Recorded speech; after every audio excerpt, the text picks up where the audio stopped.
మొత్తం ఓటు వేశాను, ఇంటికి వచ్చాను, తీరా చూశాను, ముక్కలేదు సుక్కలేదు, ఈ పుస్తకంలో ఇది ఉంటుంది. ఇది ఓటర్లు అంటే ఈ భారతదేశంలో కావచ్చు, మా తెలంగాణ ఆంధ్రలో ఓటర్లు లేరు. అందరు ఏమనుకుంటారంటే ఓటు హక్కు ఉంది కాబట్టి నేను ఓటర్ని అనుకుంటాను. అది కాదు. ఓటు హక్కు ఉన్న వాళ్ళు ఓటర్లు కాదు. ఆ ఓటును సక్రమంగా వినియోగించుకునే వాళ్ళు మాత్రమే ఓటర్లు. వేసిన ముగ్గురు మనం చేయలేం కదా, వేసిన ఓటు మనం వెనక తీసుకురాలేం. ఓటు వేసే ముందు ఆలోచన చేయాలి. భావితరాలకు బాటగా మన ఓటు ఉపయోగపడాలి.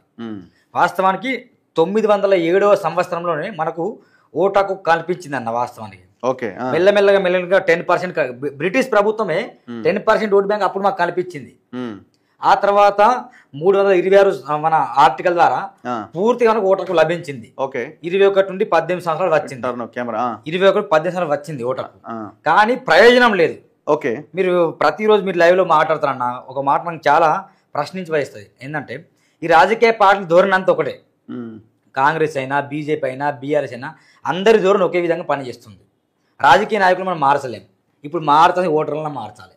కాబట్టి ఇది కవర్ పేజ్ ఎట్లా రాశాను, నాయకులు ఎప్పటికీ మారరు. అయిపోయింది వాళ్ళ కథ. ఇది కవర్ పేజ్ ఇట్లుంటది.